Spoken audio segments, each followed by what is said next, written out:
I अरे I माझ्या कपाटात 1.5 लाख रुपये ठेवलेले, कुठे गेली ती? ए नालायका, मला कसं माहित असणार? तुझ्या बायकोला जाऊन विचार. काय आय मला तिला विचारायचं म्हटलं की भ्या वाटतंय. काय नालायका, चल मी येते. ए काय? अरे माझ्या कपाटात ठेवले 1.5 लाख रुपये कुठे गेले?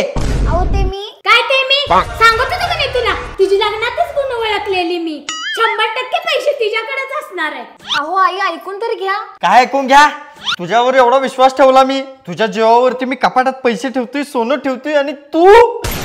उद्या आईंचा वाढदिवस आहे, तर पैशांचा मी आईंसाठी यो हार आणलाय. नालायका, सोन्यासारखा सुंदर माझ्या संशय घेतोस रे. नालायका, माझा वाढदिवस